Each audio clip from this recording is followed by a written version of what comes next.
At the end of the session, please remember to turn your eval cards in, and it's really important information to us to help us get an idea what you liked about the session and stuff. And please remember to turn off your cell phones or put on my silence too. Thank you. Turn on silence. Hi, everybody. Thank you for coming. As he said, this is Employment First. I'm Gabriel Rogin from Area Board 5, which is the Bay Area office of the State Council on Developmental Disabilities. Hi, Gabriel. Hi. Hello, my name is Robert Levy, and I work at the East Davis Mine Institute. Hello, Robert. Hello, and my name is Kecia, and I have a question. Do you want us to use a mic or do you want us to project? Project. All right, sounds good to me. My name is Kecia, and I am the State Council on Developmental Disabilities Employment First Chair. And it's a pleasure to be talking to you today. Pleasure to meet you. We are really excited to be here. This, probably more than any other time in the state's history, is there a great deal of momentum around employment. And the state is really making employment first a priority.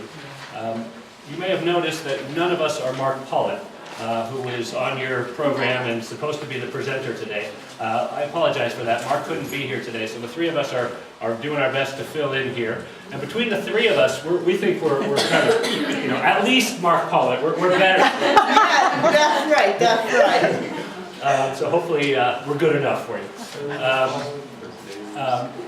So we're going to talk a little bit about what is the State Council. Some of you probably already know, but if you don't, we're going to spend 5 minutes. What is it? What does it do? We're going to talk about the Employment First Committee of the State Council, which Kecia is the chair of and was instrumental in making the Employment First policy a law. Then we're going to talk about the Employment First law itself and what are some of the implications and how has it impacted people with developmental disabilities in California. We want this to be interactive, so if you have a question, just raise your hand or just shout it out. We are thinking of this more as a conversation than any kind of formal presentation. If there's something you want more information about or if there's something you don't understand, just let us know and we can answer your questions. So this is a picture of the different regions of the State Council. SCDD is State Council on Developmental Disabilities. We're an independent state agency funded by the federal government. We have two kind of main charges. One is to advocate on behalf of people with developmental disabilities, make sure they get the services and supports that they need. The other is to monitor the publicly funded agencies that are providing services, like DDS, like Department of Education, and so on, Department of Rehabilitation. So the State Council, which has actually 31 governor-appointed members, it says 29, but there's 31, is a big group that sits in Sacramento. The heads of the different public agencies are on it. There are family members on it. There are people with disabilities on it. And it's a really good place to make new policies more transparent and allow the families and people with disabilities to give their perspectives directly to the different departments that are implementing them. So it's a really unique and important body within state government. The 13 area boards, which are soon to become regional offices of the State Council, they just passed a law that said area boards are no longer going to be called area boards, they're going to become State Council regional offices. There are 13 of them. Mine, Area Board 5, which you can barely see there, is the Bay Area. There are 13 divided up by population, so the more urban areas are smaller and then the less urban areas are bigger. Those are really important to the State Council too because they allow the regional perspective to be brought to Sacramento. So the 13 local offices each have boards or advisory committees that try to keep their finger on the pulse of what's happening in their local region and then relay that information back to Sacramento so that the State Council as a whole is always aware of what's happening locally because that's obviously where many decisions are made. So the State Council is governed by two different laws. One, the Lanterman Act, which you guys are probably familiar with. The other is the Federal DD Act, but they're very similar in what they promote or what they mandate. We try to help people with disabilities approximate the lives of people without disabilities. That's directly from Lanterman. We prioritize self-determination, independence, productivity, community integration, things that are common throughout the themes of this conference, and I know many of you are actively involved in promoting yourselves. I think this is important to point out in terms of employment first, because people think sometimes of employment first as kind of a radical concept. Wow, employment first, we're really prioritizing employment for people with significant disabilities. Well, that's something we should have been doing already, right? All of these things are directly related to employment. If you think about what people without disabilities are doing during their days, most of them are employed, right? So if we're helping people with disabilities approximate the lives of people without disabilities, we should have already been prioritizing employment. Now that there's an employment first law, there's kind of renewed incentive or renewed urgency to make it happen, but this is something we as a system should have been doing already. What does it mean? What does the law mean? Again, concepts you're probably already familiar with. A lot of people associate the employment piece just with productivity, which is important, productivity. But I would argue employment also leads directly to integration and inclusion. You think about going to work, it's more than just a paycheck or getting benefits, right? It's the social relationships you develop, it's the sense of pride, it's the autonomy, it's the freedom that comes with working. So I would argue that work and employment are kind of a central component to making all these things happen. Here are some examples of people with disabilities who are telling us that they want work, and I'm going to let Robert take over and read these slides. I was going to say that that I want a job. I wanted to earn my money. I don't want just to take PI&I money. I want to pay my share of taxes, and that was from Liz. So you guys, I don't know exactly who Liz is, but she's one of them. Anyways, I want a job that I want to make more money, and I like to keep busy. I'm a hard worker. I just need a chance, and I'll be a great employee. So that's what Richard said. He's an area board for intern. So we included these slides just to underscore that people with disabilities want to work. Some people may say, well, why do we need an employment first policy? People are happy with what they're doing. They're happy going to segregated day programs. They're happy staying home. Some people probably are very happy with what they're getting, but a lot of people want something different.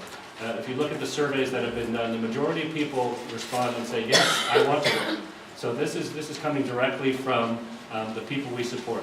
This is something they want and have told us they want over the last 5-6 decades. Yet, despite people repeatedly saying they want to work, only 12.45% of working age regional center clients get a paycheck. That's a remarkably low number. It's especially low if you consider the national average for people with developmental disabilities is 22%. California ranks 35th in creating integrated employment outcomes for people with developmental disabilities. That's pretty poor. So you may argue, well, there's a lot of people with disabilities who can't work. I hear that a lot. Well, what about the people who are really medically fragile or who have extreme behaviors? And I would agree, yes, there is probably a small percentage of people who would have a difficult time working. But it's a lot higher than 12.45%, right? It's 70, 80, somewhere up there. At least 22%, which is the national average. As a first step, California should strive to at least be average in the rest of the country, not 35th. And hopefully we can be better than average, right? And then even that 12.45%, as if that wasn't bad enough, of those, many of the people who are working in California are in segregated sites and or receiving sub-minimum wage. So even if you say, well, 12.45%, that's not that bad, well, okay, but many of those people are not even getting minimum wage, and many of them are not working in integrated sites where they really want to be. They're in more sheltered sites where they may not have much of a choice in the work that they do. So we've got a lot of work to do as a state to improve on those numbers. Okay, the history of employment first. In 2009, AB 287 became law. This law told the state council to do these things. It told it to start an employment first committee, the EFC. It also said to identify the state and local agencies responsible for improving integrated competitive employment opportunities. And it also said identify strategic best practices, incentives to increase integrated competitive employment. Like for example, I just want to say and give honor to the first chair of the Employment First Committee, because there's been two self-advocates in this role. The first one was Michael Bailey. I'm the second self-advocate to be chair of the Employment First Committee. And it's a great honor. And so to identify employment data and recommend ways to measure and increase integrated competitive employment.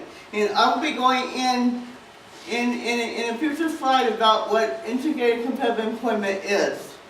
To recommend to the state council and to the governor and to legislators what changes to the laws, regulations and policies that will help more people have integrated competitive employment.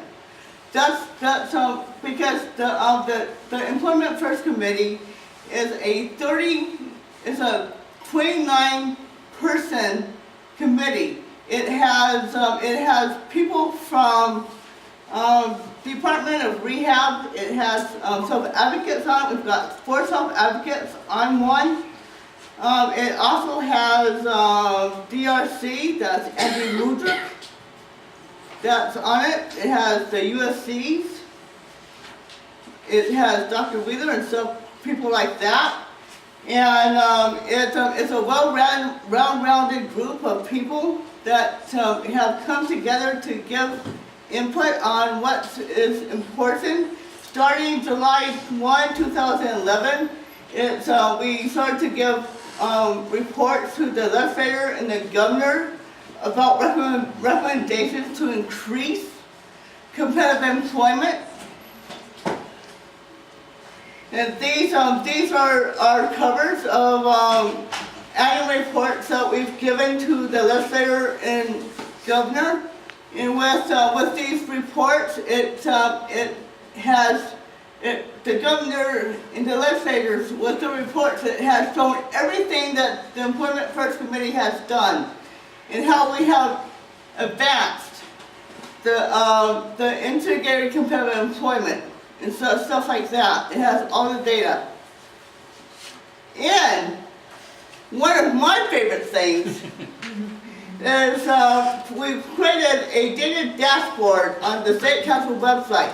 And this is directly to the CC data nerds. CC stands for the California Employment Youth Consortium. That is run through the UCLA Tarzan Center. The director of CC is Dr. Levy. And this data dashboard was done by the CC data nerds. And it's on the Employment First State Council website. And it's great because it shows you data and tracks how well California is doing supporting people to have regular jobs with regular pay. And that's what we need, guys. Right. Right, just like able-bodied people. That's right. And also it focuses in Employment First accomplishment. It focuses on youth and underrepresented groups, and that's what CC does. California Employment Youth Consortium. We have a YAC, which is Youth Advisory Committee for CC, that have brought in youth advisors to help support this movement. And also October 9th, 2013, California passed the Employment First law, joining 22 other states that already have Employment First policies in place today, a year ago. Well, today. I mean, that is fabulous. In the policy of the state, it states that opportunities for integrated competitive employment shall be given the highest priority for working age individuals with developmental disability, regardless of the severity of the disabilities. It is now in the Employment First policy and is now law. I love it so much. Really? Yeah, really. And ICE, let's talk about ICE. ICE is integrated competitive employment. It is intended to be the first option considered for planning teams for working age individuals. Basically, what that means is that if you got a person in a regional center, then in the regional center, they basically say that you can't shove them into a day program or whatever. You gotta say no. You got to do job discovery and job development for the person, or go into a higher education.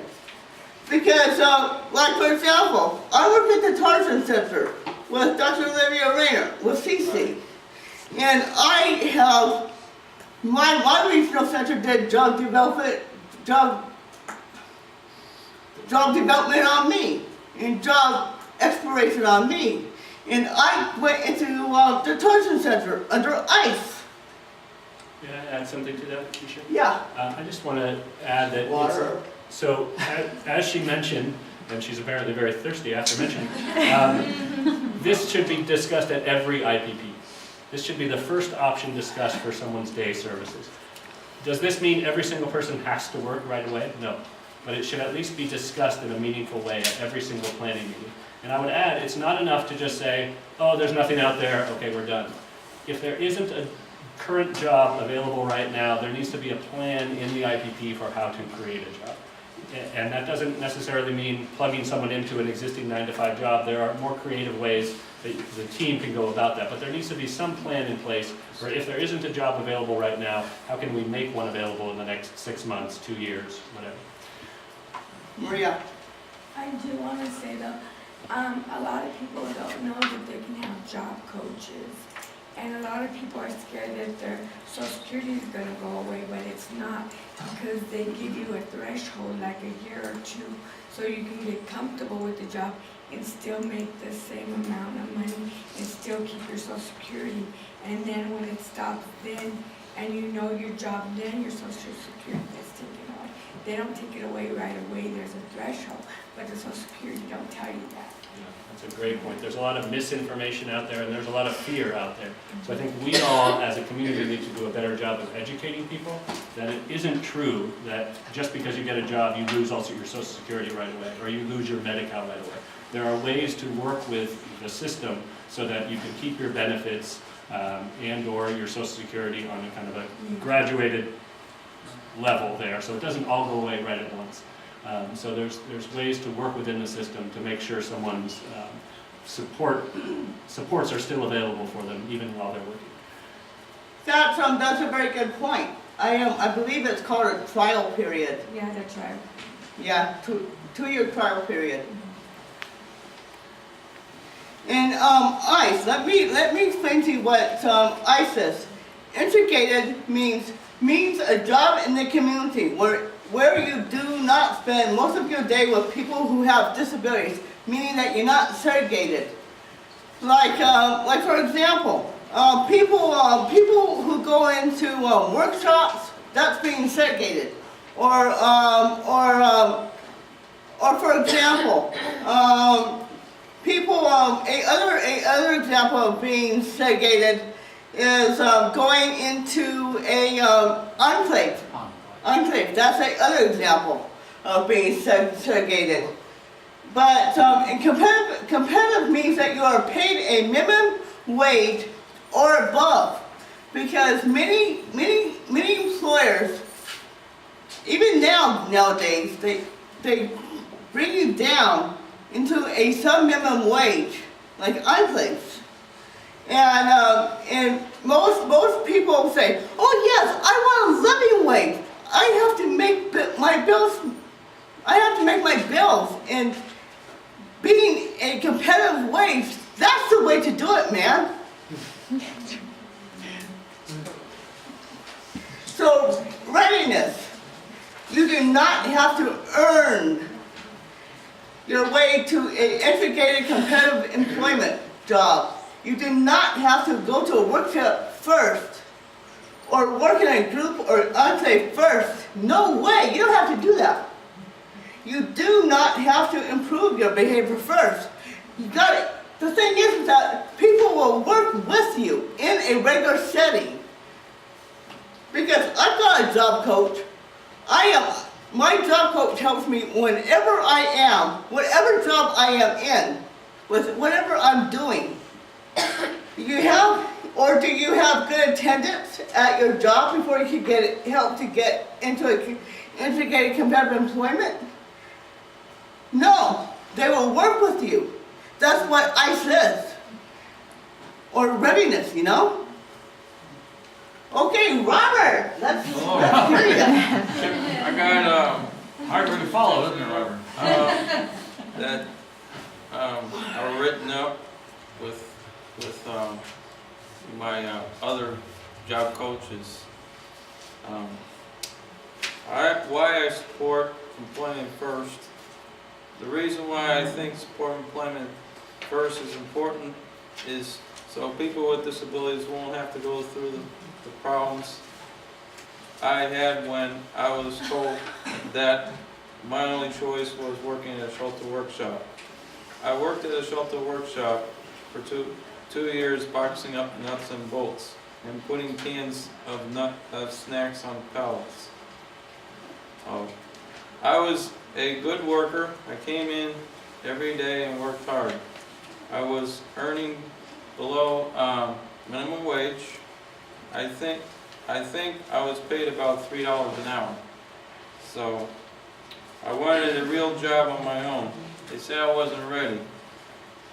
I got an award for being Employee of the Month. I asked them again about getting an independent job. They said I wasn't ready. How can you be Employee of the Month and not be ready for a real job? So I realized the people at the workshop weren't really planning on getting me my own job. I realized they weren't teaching me how to be a better employee. Because I was a good worker, they wanted to keep me working for them at low wages. I knew I had to quit the workshop and go into a different program that would help me get an independent job. I went to one program that helped me get in on a work crew at a bakery. I worked there for a little over a year. I was paid minimum wage. I came into work every day and worked very hard. But I was on a crew. The job only lasted as long as the contract was. It didn't matter that I was a good employee. If I didn't work for the bakery, so my job ended when the contract ended. If I had been an employee, I could have stayed working because I was a good worker. I changed programs again so I could get my own job. Not in a workshop, not in a crew. I started Target back in 2000. I still work there. In 2011, I started working at the UC Davis Mine Institute. At both of these jobs, I work for the company and I have a supervisor who gives me evaluations. If I do good work, I stay for them and get raises when I do a good job. If I don't do good work, they will have to let me go. If I like to work, I like working with people without disabilities. I like being responsible for my own job, not being stuck in a workshop or on a crew. My job coaches from Progressive Employment and Concepts help me to learn the job and work out any problems. When I first started, they came and helped me get trained and came with me every day.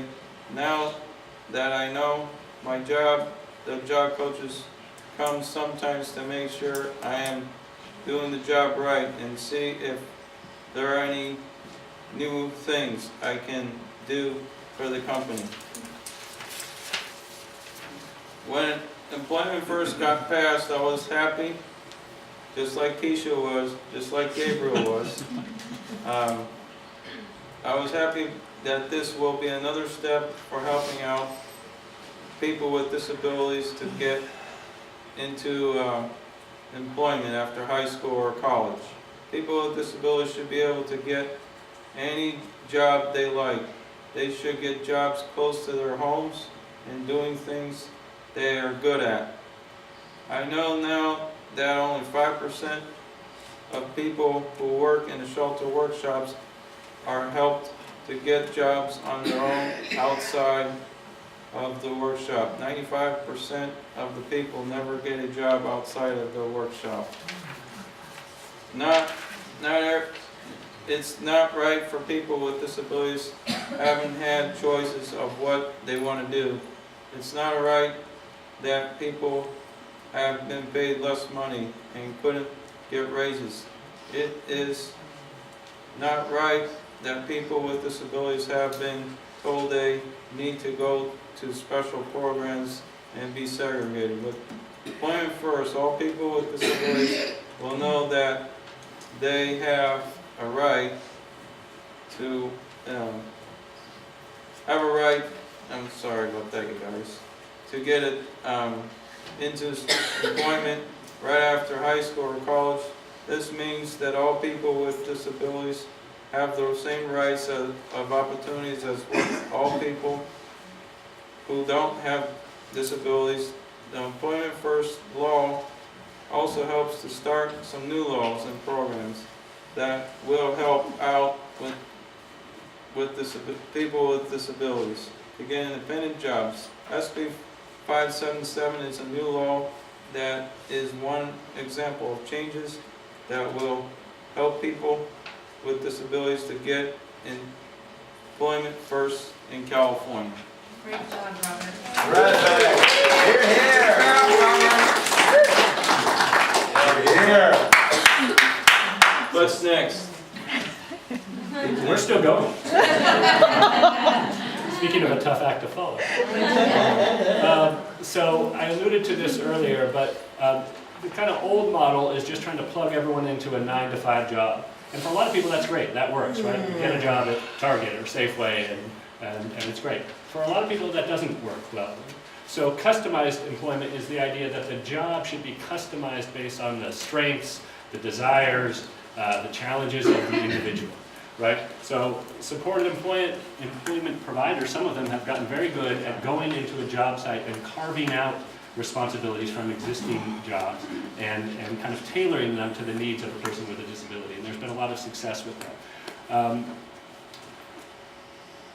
Down at the bottom, it talks about how we have to be very thoughtful about not physically separating people with developmental disabilities from others, making sure that they're not bothersome or dangerous or unpleasant. Obviously, that goes without saying. But I think in the past, we as a system made the mistake of just putting people in and saying, good luck, kind of sink or swim, right? Without regard to whether they're a good fit culturally for the organization, whether they're actually competent to do the tasks or not.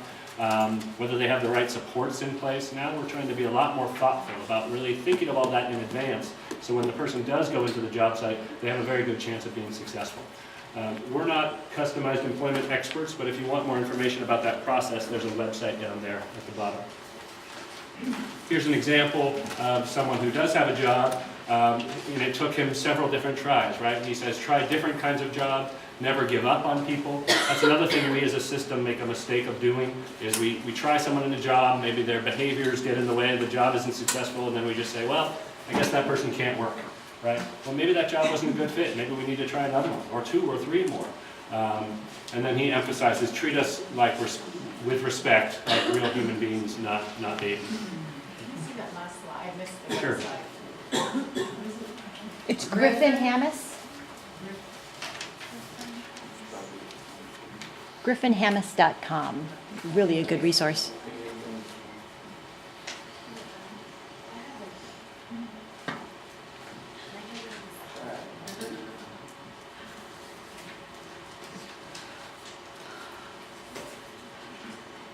Another example of a strategy that can be successful for some people is a micro-enterprise. Probably you're all familiar with it, and there are micro-enterprise tables out there today with people selling their things. Again, someone who might not be able to succeed in a 9-to-5 job might be really passionate about selling something or making something, jewelry or who knows what. I heard of someone making kind of knickknacks out of pine cones, you know, so everyone has different interests and skills, and I think we need to harness those and prioritize those. And it doesn't necessarily mean working 40 hours a week either. Maybe you could have a micro-enterprise where you only work 5 hours a week or 10. I think we really need to do a better job of customizing these employment opportunities based on the people's needs. And I found that microenterprise is a really good option for people who have health or behavioral conditions that might fluctuate. So maybe there's certain days that they're a good day, and so they can work on whatever their business is. So that can be a good option for some folks. And allows people to not necessarily work between the typical hours of a job, right? Maybe they do a better job of working at nights or on weekends. You don't think the Department of Rehab supports micro-enterprises versus supported employment? Do the models national enterprise of No. I don't think so. No. Department of Rehab's definition of self-employment or microenterprise is very strict. It's very rigid, so it's hard for anybody to achieve that. So for microenterprise, realistically, it's going to have to be a regional center funded service. So that's where the team needs to work together. If rehab's not going to do it, okay, what other supports can be available to fill in that gap? Oh, and you know, tailored day services can be a good option for microenterprise too. And then here's an example of someone doing a shredding business as her microenterprise.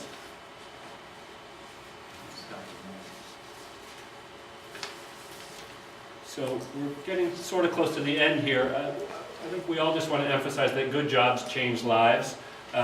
This is a person who was just living off his SSI for an extended amount of time and had just gotten accustomed to that. He just kind of was resigned to living off the SSI every month, and that was kind of his life. Well, after trying a bunch of different jobs, he had a lot of unsuccessful attempts. He finally got a good job at Safeway.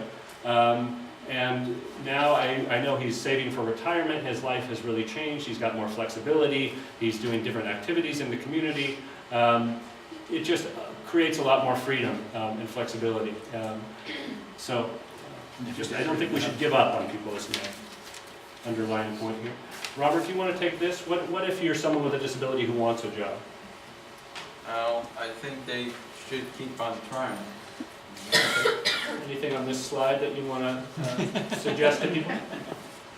Talk to your regional centers and say that my son or daughter wants to get employment and they don't want to be segregated.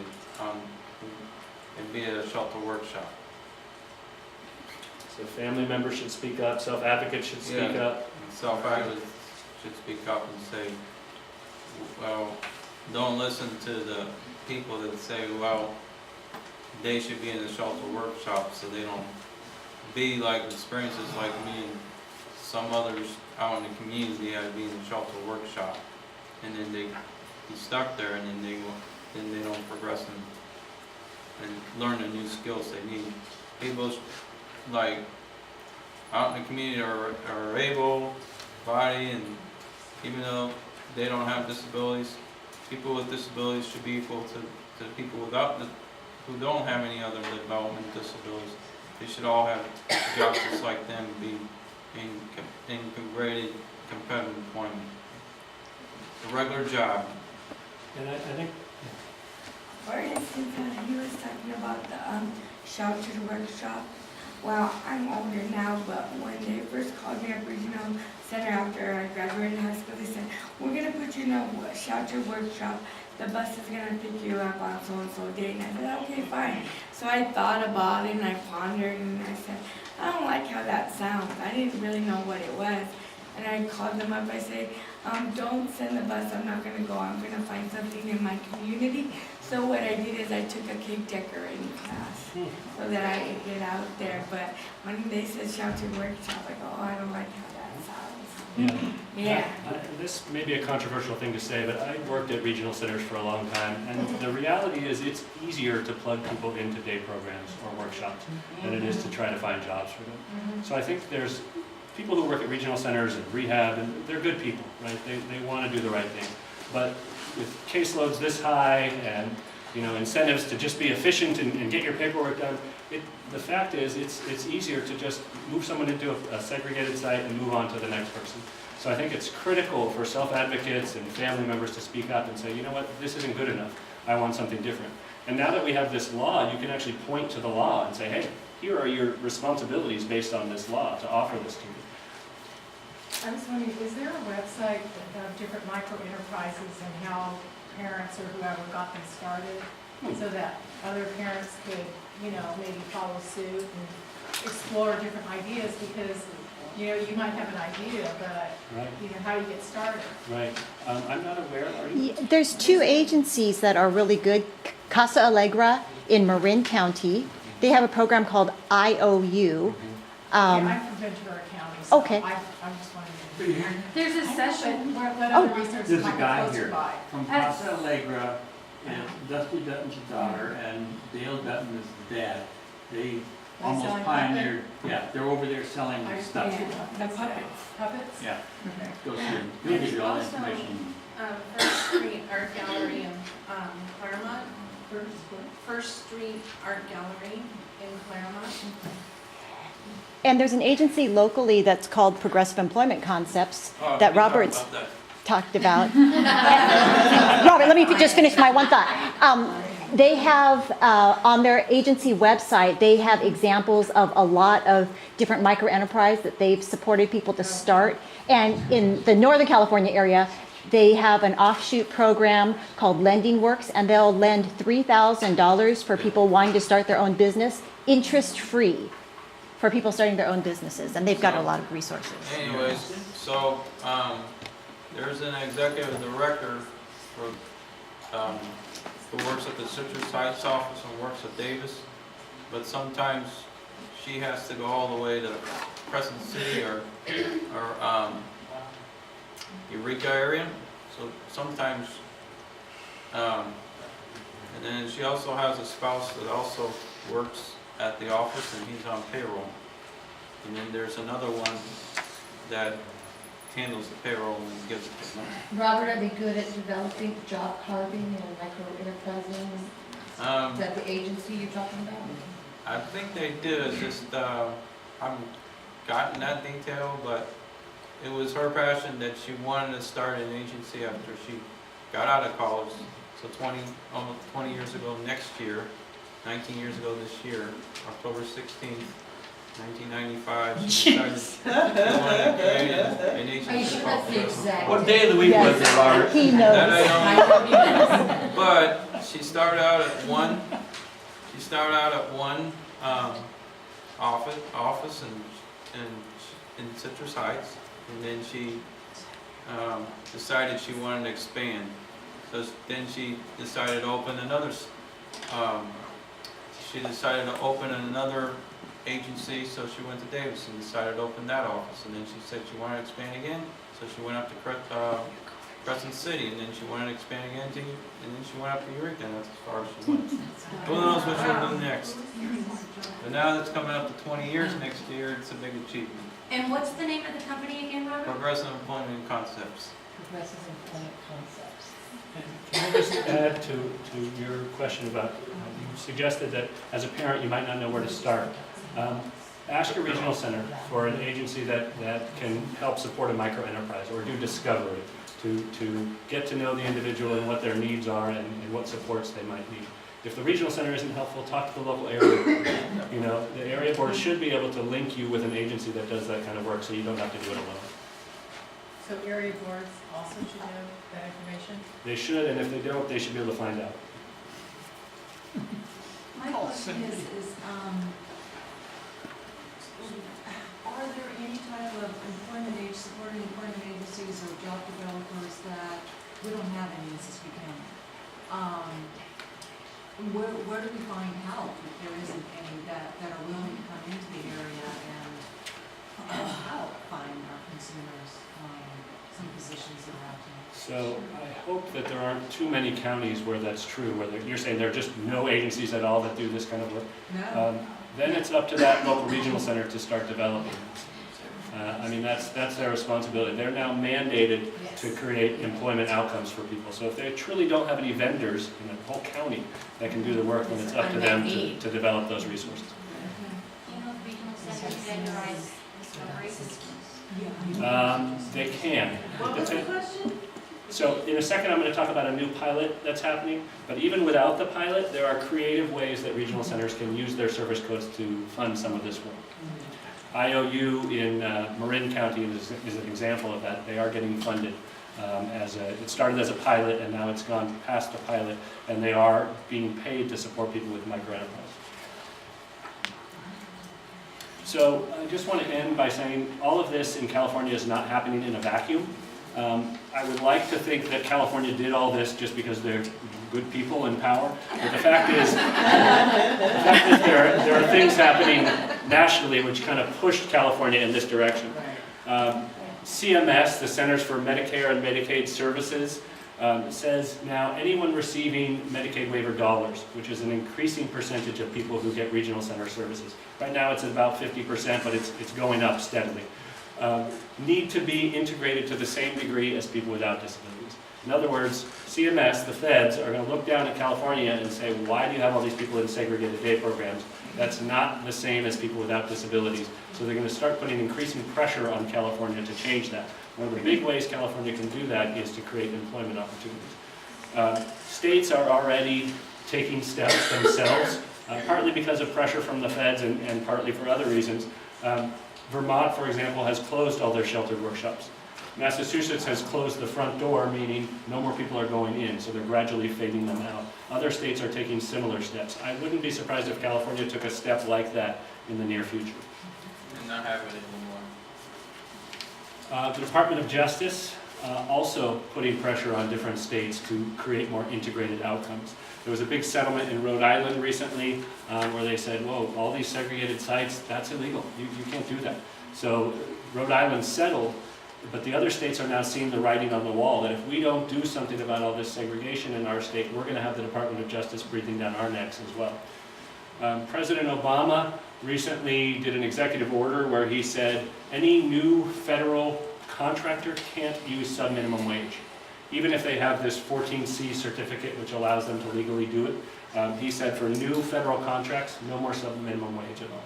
Department of Education, for their workability, which is the kids who are still in school but getting some work experience, can't do sub-minimum wage for those either. So you can see the entities, the federal entities and state entities starting to recognize that there's a paradigm shift happening. And this segregating people, paying them less than minimum wage is no longer good enough. We're going to be under increased scrutiny if we do it, and we just better get ahead of the game and start creating new outcomes. In California, there are some things happening which are related to employment first. SB 577, which Robert mentioned, was just signed. This creates a pilot program for up to 5 regional centers so that the regional centers can get paid for that pre-employment work that we were talking about, that discovery, that pre-vocational work that needs to happen. So this is starting as a pilot with only 5 centers. I understand that DDS is going to put out an RFP, so regional centers are going to have the opportunity to send in a proposal if they want to become one of these 5 centers. But for the 5 centers that are selected, they will have a new funding stream coming out of DDS that allows them to do this pre-vocational work to help people get prepared for jobs. Self-determination was also recently signed. This is the idea that people, you look at the amount of money that the regional center spent on them over the last year and you give it to them in the form of an individual budget.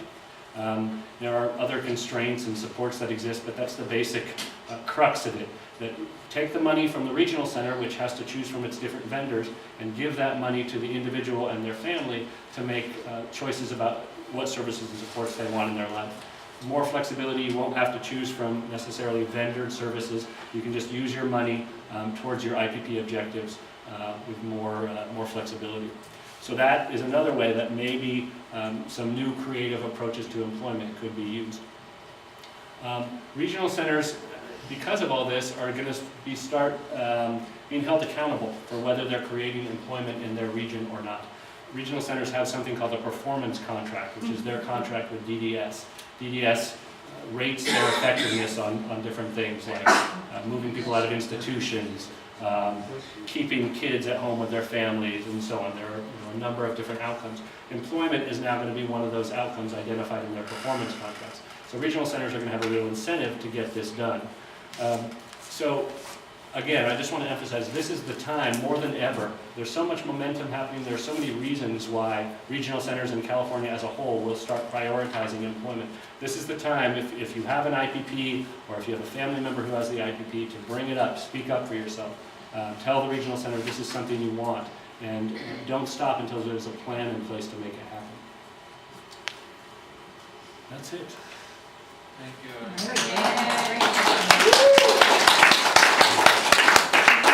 Any last questions? All right. Oh, go ahead.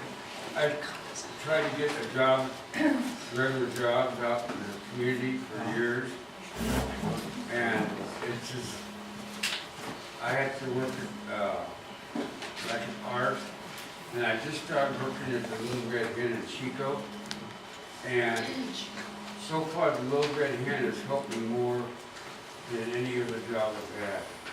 So it's a workshop, but A gift shop. gift shop, for people to buy stuff. But I'm overcoming my limitations and trying to burn my frustration bridges behind me and build new ones in front of me. And I'm trying to look on to the full picture. Good for you. Yeah. Congratulations. Thank you. We should have That's had you. great. What? That's great. Should be doing this. So you really get copies of your PowerPoint? Yes. Just leave your email address and we can forward it to you. Oh, by the way, if you guys wanted to know what that picture was on the top, one of them with the white shirt was a Farrell's employee, and he's also a PEC client. Do you have a question in the back? And also, that's a